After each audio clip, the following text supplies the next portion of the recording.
बिस्मिल्लाहिर्रहमानिर्रहीम। Dear students, electric potential को study करते हैं।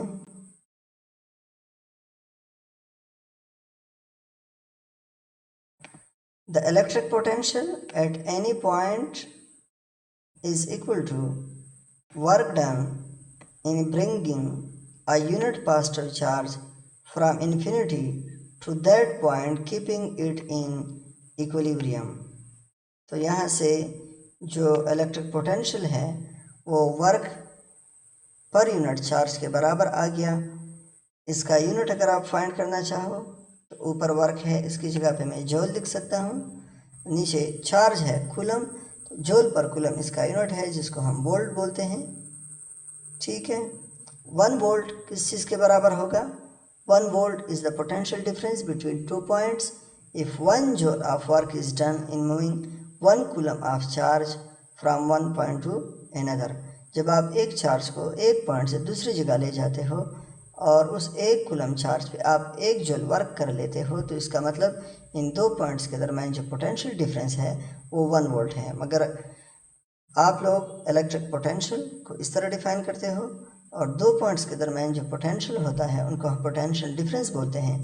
अब अगर ये 1 वोल्ट है तो इसका मतलब ये हुआ कि अगर एक पॉइंट 120 वोल्ट पर है तो दूसरा पॉइंट 121 वोल्ट पे होगा, तो दोनों के दरमियान जो पोटेंशियल डिफरेंस आ गया, आप इन दोनों के पोटेंशियल को सब्ट्रैक्ट करते हो, 121 वोल्ट माइनस 120 वोल्ट, तो ये 1 वोल्ट आपके पास आ गया। ठीक है, ये स्मॉलर यूनिट्स गिवन हैं, लार्जर यूनिट्स भी गिवन हैं, ये भी आप लोग देख लें। इसके अलावा यहाँ पर भी कुछ इक्वेशंस हैं, ये भी आप लोग देख सकते हैं।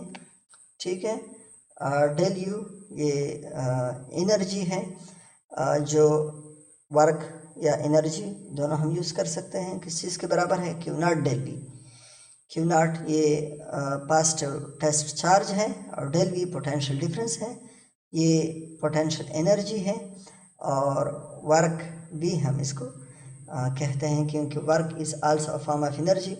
तो आप ये इक्वेशन भी इक्वल ले सकते हो और आप इनको भी इक्वल ले सकते हो, डिपेंड करता है सिचुएशन पे। अगर पोटेंशियल एनर्जी की बात हो रही है तो डेल यू लिखोगे, अगर वर्क की बात हो रही तो आप डब्ल्यू लिखोगे। ठीक है,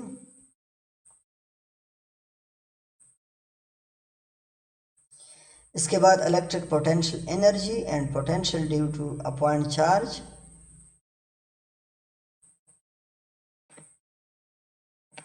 तो वर्क जो है ये हमारे पास क्यू ई डेल आर के बराबर होता है। तो इस तरह भी हम लिख सकते हैं, ये वर्क है, क्यू चार्ज है, ई इलेक्ट्रिक फील्ड इंटेंसिटी है और डेल आर जो है ये स्मॉल डिस्प्लेसमेंट है। तो आप लोग यहाँ तक इसको नोट कर लें। इसके बाद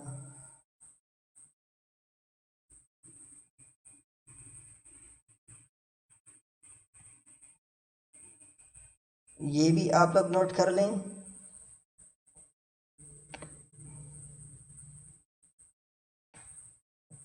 ये इलेक्ट्रिक पोटेंशियल एनर्जी है U, ये सोर्स चार्ज है, दूसरा टेस्ट चार्ज है।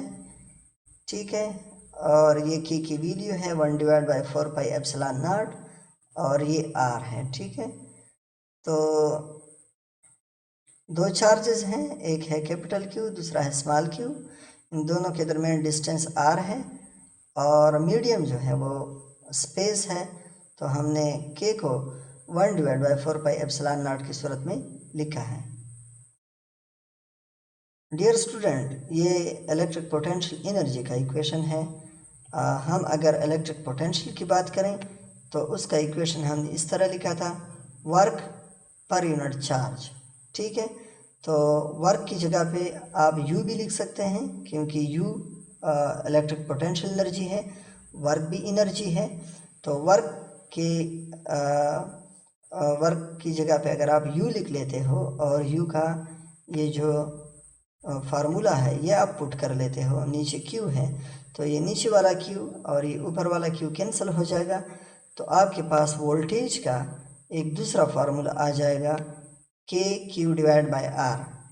ये K की वैल्यू है ये Q डिवाइड बाय R। ठीक है, तो ये इम्पोर्टेंट इक्वेशंस आ गए। पहला इक्वेशन है V is equal to W divide by Q, और दूसरा इक्वेशन है V is equal to KQ divide by R। ठीक है, इससे पहले हमने फोर्स पढ़ा था कूलम्स लॉ में। कूलम्स लॉ के केस में यहाँ पर R स्क्वायर था।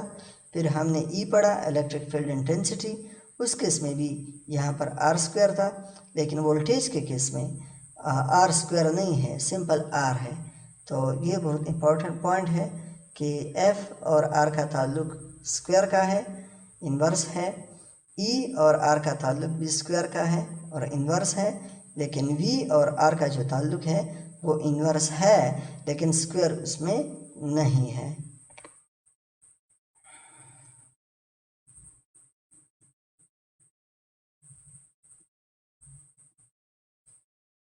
अब हम फील्ड एंड पोटेंशियल ग्रेडियंट की बात करते हैं।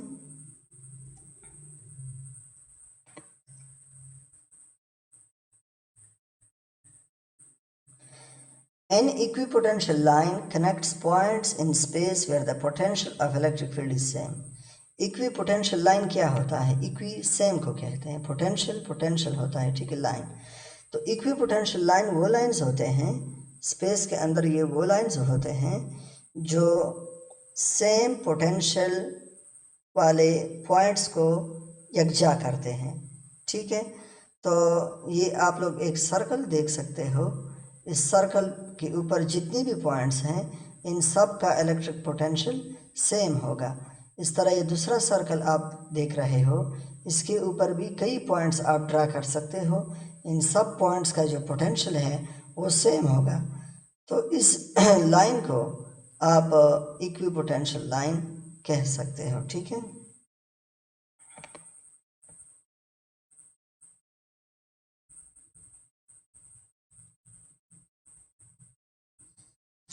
पोटेंशियल या इलेक्ट्रिक पोटेंशियल ये स्केलर क्वांटिटी है। हाँ, पोटेंशियल पॉजिटिव या नेगेटिव हो सकता है, डिपेंड करता है कि अगर चार्ज पॉजिटिव है तो पोटेंशियल पॉजिटिव होगा, अगर चार्ज नेगेटिव है तो पोटेंशियल नेगेटिव होगा। जिस एरिया में इक्विपोटेंशियल लाइन क्लोज होंगे तो इसका मतलब उस इलाके में इलेक्ट्रिक फील्ड इंटेंसिटी ज़्यादा है। ठीक है, और जिस एरिया में इक्विपोटेंशियल लाइन एक दूसरे से दूर होंगे तो समझ जाओ कि उस इलाके में इलेक्ट्रिक फील्ड इंटेंसिटी कम है। तो माय डियर स्टूडेंट्स, ये इक्वेशन बहुत ज़्यादा इंपॉर्टेंट है। E is equal to minus del V divide by del R। ठीक है, minus del V divide by del R। तो मैंने आप लोगों से लेक्चर नंबर 1 या 2 में ये बात की थी कि इलेक्ट्रिक फील्ड इंटेंसिटी E की इसके दो यूनिट्स हैं। एक था F डिवाइड बाई Q से आया था न्यूटन पर कूलम, और दूसरा यूनिट था वोल्ट पर मीटर। तो मैंने आप लोगों से कहा था कि बुक में ये लिखा है, लेकिन आगे जाकर ये मैं आप लोग को बताऊंगा। तो ये वो इक्वेशन है जहाँ से हम इलेक्ट्रिक फील्ड इंटेंसिटी की दूसरी यूनिट को निकालते हैं, वो है वोल्ट पर मीटर। ऊपर है वोल्टेज वोल्ट और दूसरा है नीचे डिस्प्लेसमेंट है, तो इससे हम कहते हैं मीटर। तो वोल्ट पर metre is the second unit of electric field intensity.